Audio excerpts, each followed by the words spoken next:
Give yourself to the dark side.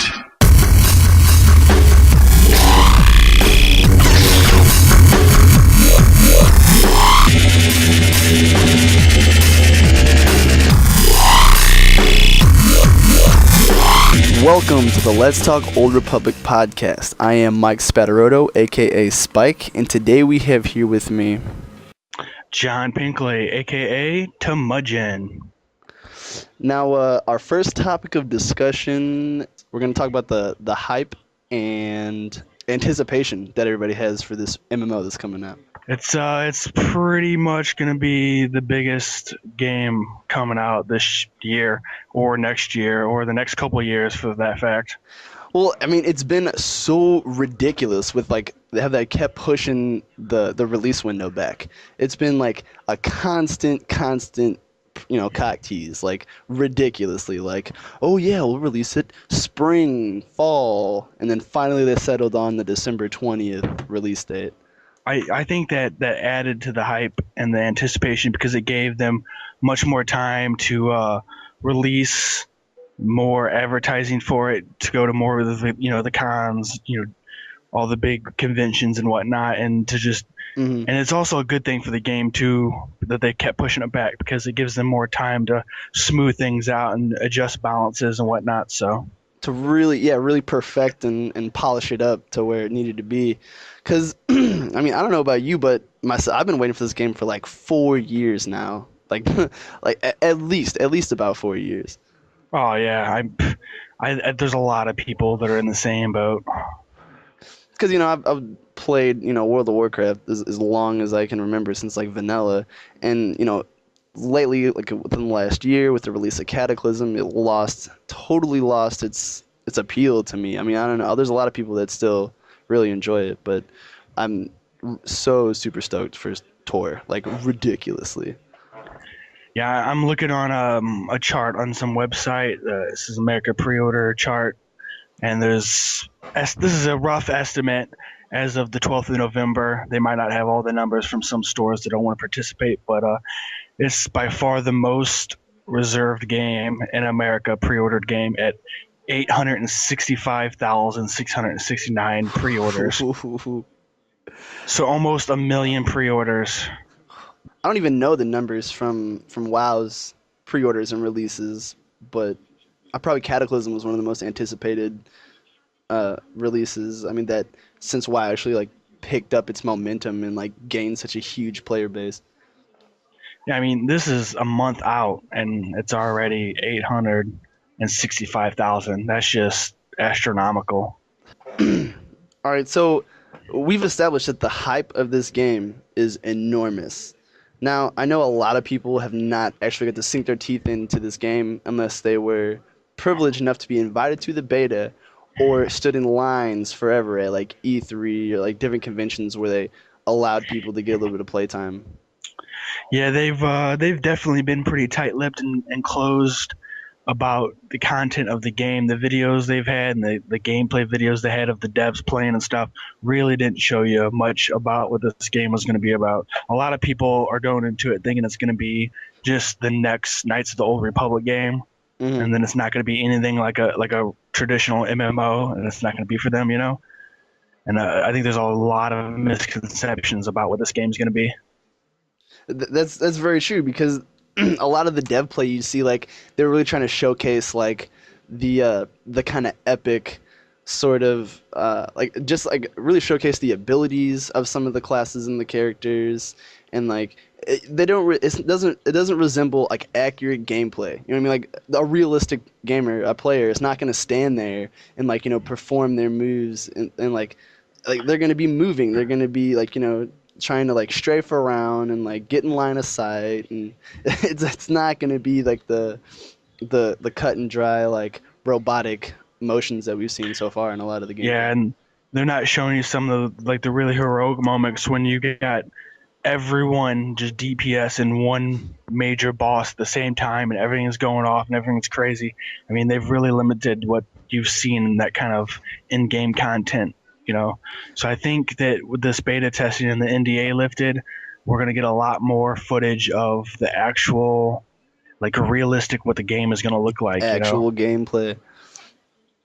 And that's exactly it. Like it's been such like a really small, like privileged elite group that's actually been able to get a lot of early like hands-on time with the game.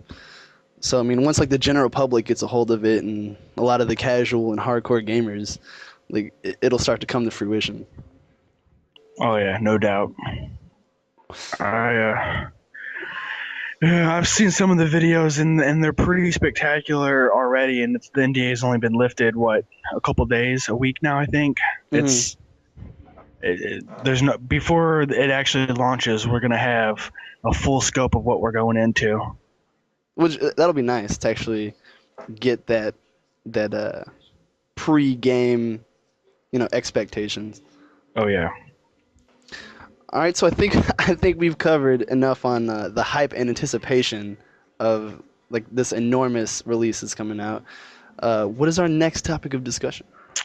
I think maybe we should go into what has been told through the game, through the developers, and maybe your beta testing on what the game actually is. Someone who maybe hasn't done a whole lot of research into it, Mm-hmm. and how this isn't going to be just a nice little Republic, the next installment of Knights of the Republic. How this is going to be an MMO that's going to be epic that you're going to want to play for years. Because I mean, that's what a lot of people, consider that it's a BioWare game. Coming from Yeah. BioWare and people with their history of like Knights of the Republic, like even on like the early Xbox and like the PC version, I think a lot of people are expecting it to be, you know, a lot more KOTOR oriented than an MMO. I think there's two misconceptions here that go both ways. I think they think it's going to be like single player oriented. It's going to be a KOTOR like clone. I think a lot of people also think that it's going to be a World of Warcraft clone. This game is just World of Warcraft with Star Wars skin with added Star Wars to it. face on it. Yeah, and I mean I can see that. I mean that's And I think we need to dispel these myths. Well, I think the way they have this set up, I don't think anyone. I mean, does it look a little like a World of Warcraft? Yeah, but the game mechanics and just the way this game plays, it's nothing like World of Warcraft. by far. I mean, only reason it has so many similarities to WoW is because of the fact that it's an MMO. Like so you're like, oh, it's just World of Warcraft. It's like, oh yeah, it's because it's the only MMO you've ever actually played. Maybe we can get into like how the classes are set up and how they run. Maybe that'll shed some light on this. Yeah, let's do it. And since we are a Sith Empire guild, we are gonna focus primarily on the Empire side of things, because that's just the way it's gonna go down. All right, so I guess our first I topic think of discussion, our first class, maybe bounty hunter. start with the bounty hunter, I guess. All right, bounty hunter. I think basically from what I've seen, you can correct me if you've seen something different since you've beta tested it, but I think I've seen that bounty hunters are mostly range DPS and a lot of crowd control. Is that? Yeah, that's accurate? crowd control. That was one of the big things I wanted to hit on, was the fact that the bounty hunter is going to be such a huge CC class. Like they're going to be able to pull out a lot of CC really quickly. I mean, that's gonna. I mean, which is necessary. I mean, a bounty hunter does kind of seem to have that crowd control, appearance to it. I'm looking at most of the starter abilities for the bounty hunter, and I'd say a good half of them are crowd control and burst DPS. It looks like what's going to be their main MO. Yeah, burst deeps does seem to be a trait of the bounty hunter. A lot. They've got. I'm sorry. Go ahead.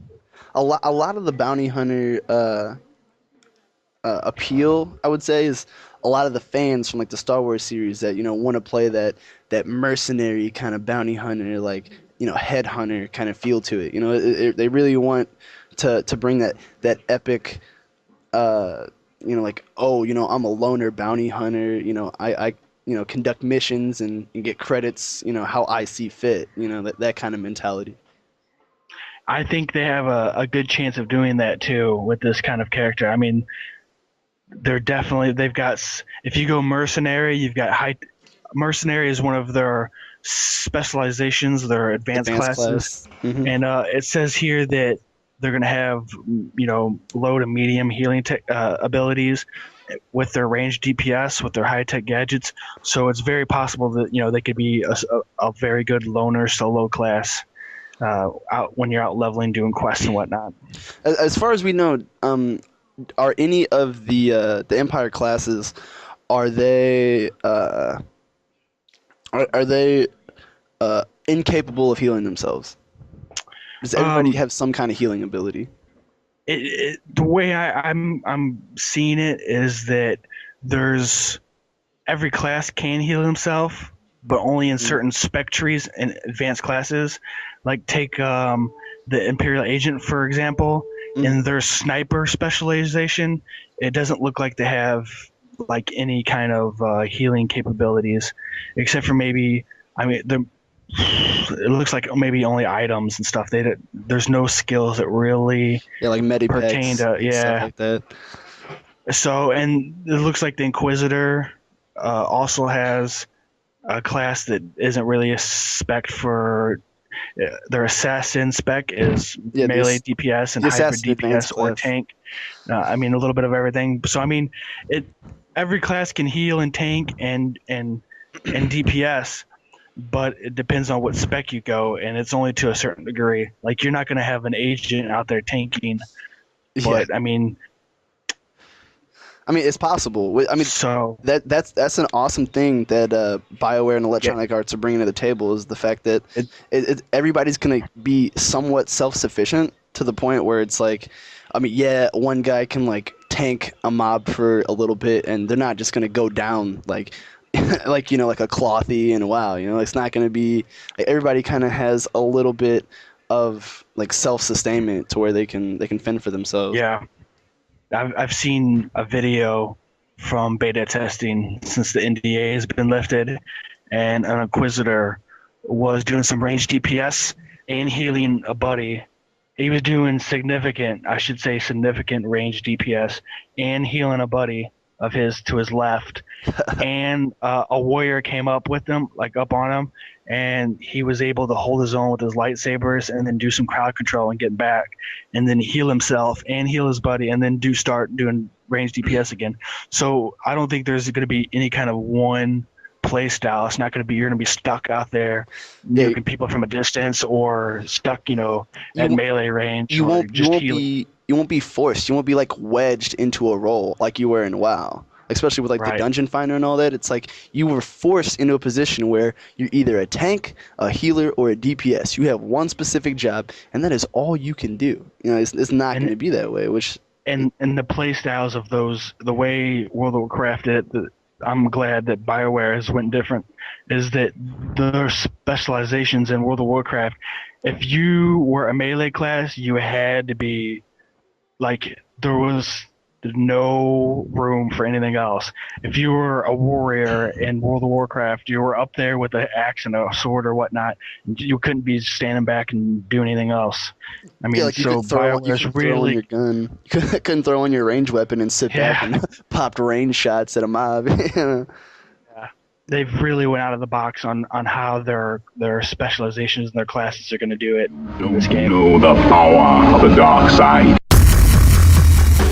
Well, all right. Our guild is called the Sith Order, and the GM, if you're looking for it, on StarWars.com, which is SWTOR.com. Look for Temujin and the Sith Order. We're on the East Coast. You can apply there, or you can apply on our guild website, which is SithOrderSW.webs.com.